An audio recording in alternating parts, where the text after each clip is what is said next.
This is the Benchmade Mini Freek.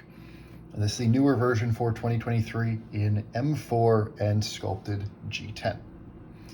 And this is a knife that looks cooler than it is. Mini Freek here, made by Benchmade in the USA. They don't post that anywhere, but Benchmades are made in the USA. 104 thousandths thick on the blade stock. This version has M4 steel, axis lock. Axis locks for Benchmade in 2023 are all universally great action. The tiniest bit of blade play, I could tighten up that pivot just a little bit and get rid of that. Free drops, opens easily, actuates easily, a little bit of stick, but this is still breaking in. Handles are relatively chunky, relatively thick in the hand, but G10 all the way through. This, has an interesting texture because what they did is they layered the gray and black G10. So as you machine into it, you see these natural texture marks. You got these horizontal lines. You've got the red liners on the inside of the G10. The entire thing weighs just under 3 ounces, 2.89 ounces for a almost exactly 3-inch blade. So like most Benchmades, it is light, it is thin, it is easy to actuate. They do their M4 relatively nicely. M4 is a tool steel that is nice and tough, holds an edge for a decently long time. It's not stainless, but that's why they got the DLC on there. So you have to worry about that stain resistance a lot less. But of course, with Benchmade, you're paying for that. At most retailers, this is a $240 knife. So we'll get into that, and we'll get into a couple Spyderco comparisons toward the end of this.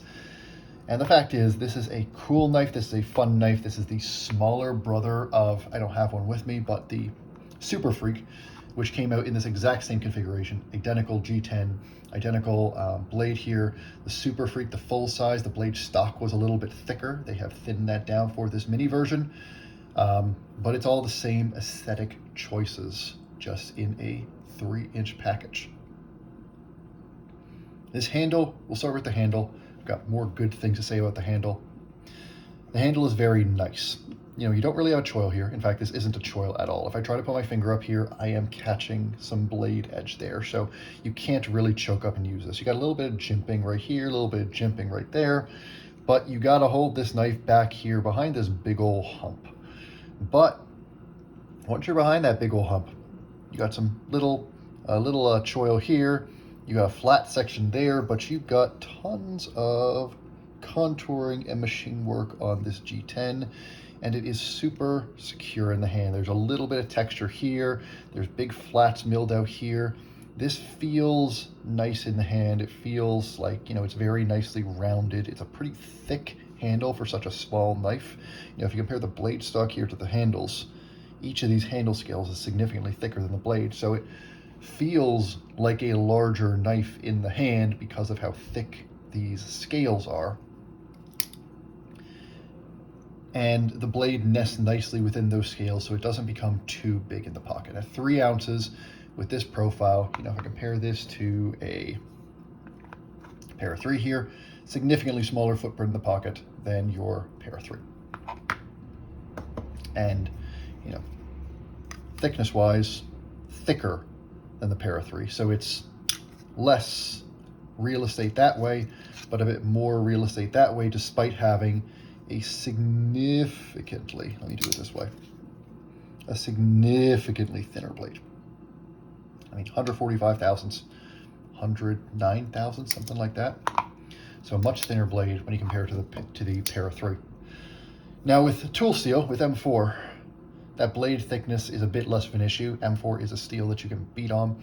It is a tool steel. It is pretty tough. You don't need that blade thickness quite as much, and it's smart to have a steel like M4 on a blade this thin. It really lets you get the most of that toughness and get the benefits of a slicier edge geometry without having to worry about it being fragile or, even the edge being fragile. It's a good use of M4. So we've already seen a couple little issues with this handle, which is because of this big hump here, I can only hold this all the way back here. And it's a bit, especially coming from using a lot of Spydercos, it's a bit of an unnatural grip back here. my index finger here is very far from the blade. And again, I can't choke up. I want to choke up to get my thumb and index finger parallel under this jimping, but I can't choke up.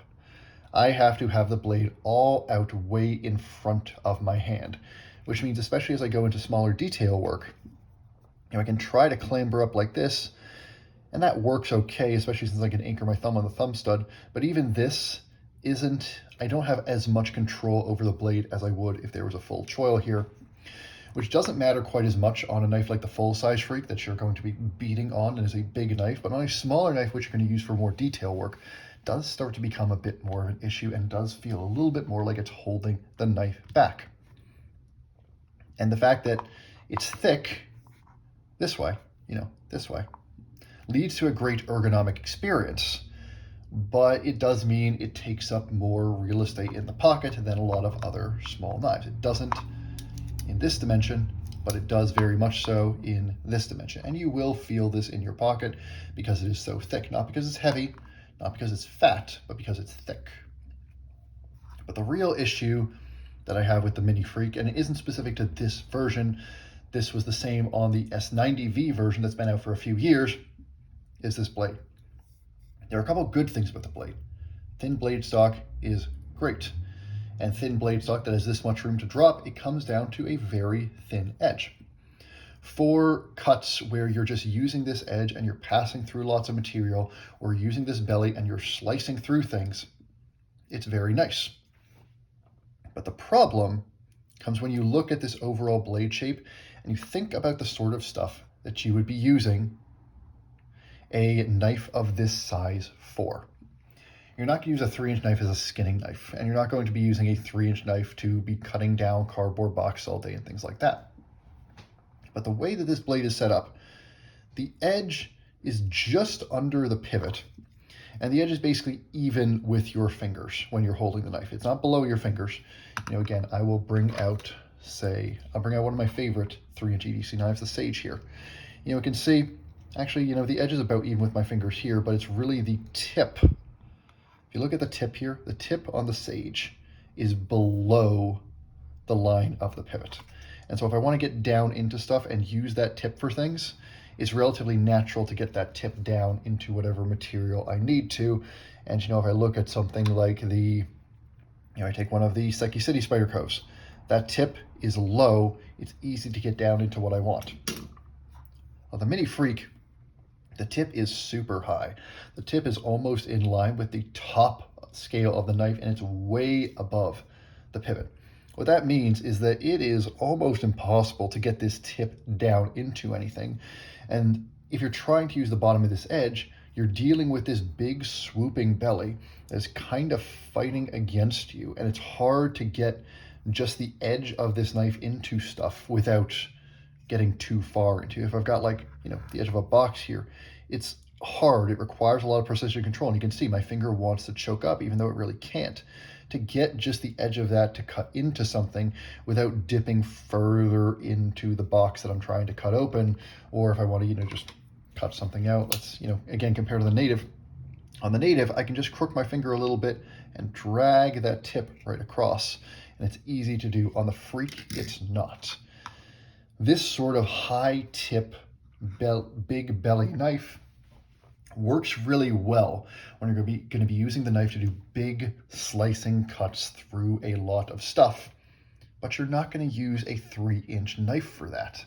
It makes sense on the full-size Freek. The Dutch Bushcraft did a great video on the full-size Freek, the Super Freek, as a woodsman's knife, as a survival knife, and it excelled at that because this sort of blade shape is very versatile when you're doing the sort of big, extended use, hard use stuff the sort of stuff you do in the woods. But for EDC tasks, with a tip this high and this much belly, this blade is constantly fighting against you with whatever you try to do. The edge of the blade is never quite where you want it to be. And as you've seen a couple times when I've even picked it up, to try to get control over the edge of that blade, you're going to want to choke up, and then you are right next to that edge.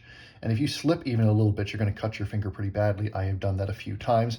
And even when you aren't, it's nipping at you the whole time, and it's just not very secure here. If you're all the way back here, you're just not connected with the edge of that blade the way you would be if there was a choil here, or if that tip was a little bit lower, or just if the blade design was a little bit more suitable for EDC use. And so that's sort of where the Mini Freek ends up. This is a cool knife. The machining on these G10 scales looks fantastic. The little red liners is a cool little detail. It's fun. The axis lock in 2023, Benchmade has done a great job of it. I do wish these thumb studs stuck out a little bit more. The fact is, given how thick these scales are, the thumb studs are inside the scale, so you have to get really down in there to access them. It's not a problem once you get used to it, but it's less convenient. I've been spoiled by things like my, tactile Maverick, where those thumb studs stick out. Benchmade thumb studs and axis locks feel like they're too far recessed into the handle now, like they're a little harder to access than they should be. But that's been fine for most people for years when Benchmade was the only one making it. But the fact is, it's very clear when you start to actually use this knife, and it was clear with the S90V version of the Mini Freek that's been around for years as well. That's a knife that I bought 3 times and sold 3 times.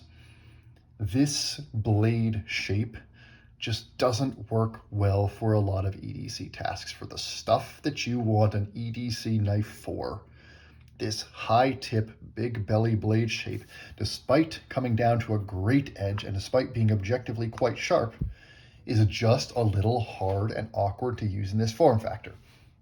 And so, especially when you account for the Benchmade tax, when you account for the fact that this is a $240 knife retail, it's hard to recommend this knife. And I think you see that in the secondary market. When these get sold on the secondary market, you do not see prices anywhere near that $240 retail price. You see prices in the mid hundreds for this, which is taking a bath compared to retail. Let's say that you like this and you want another knife, and you want a 3-inch knife. Let's see here. Get a Sage. You want a small 3-inch knife that is fidgety? Get a Sage with a compression lock. If you want one that is in G10, if you're a sucker for G10, get a Native. This is a little bigger, it's a little heavier, the blade stock is a little thicker, but the grind is taller, so this comes down to an edge that is just as thin. It's a little bit heavier, but honestly, the weight difference is indistinguishable between these two. This one does feel a little bit heavier, but honestly, that's largely because the blade stock is so much thicker. This is a more capable knife. It's less fidgety because you got a back lock instead of an axis lock, but that's why I had the Sage here. The compression lock is arguably just as fidgety as an axis lock. You don't have to worry about play. This is so much better in the hand. That blade shape is so much better for EDC use. The thicker blade stock does mean, even though this is a less tough steel, the thicker blade stock is going to overcome that. You can beat on this just as hard as you can beat on this one. It's thinner in the pocket, and it's way cheaper. If you're comparing these two knives, this is a more capable knife for almost $100 less at retail than the Benchmade Mini Freek is. And you used to even be able to get this one in M4, the exact same steel. So given the other options that are available in the market, it is very hard to recommend the Benchmade Mini Freek. It's a knife that I want to like. It's a knife that looks cool. It's a knife that is fun. But there is no objective reason whatsoever that I can recommend that you get the Benchmade Mini Freek when there are so many other good 3-inch knife options in the market. And that's sort of where it lands. This design is cool. The Super Freek is one of Benchmade's better knives. But this whole profile, this whole shape, this whole design works so much better in a large form factor than it does in this small form factor. And so this one ends up being a bit of a miss. Hope this wasn't a waste of your time, and I will see you again soon.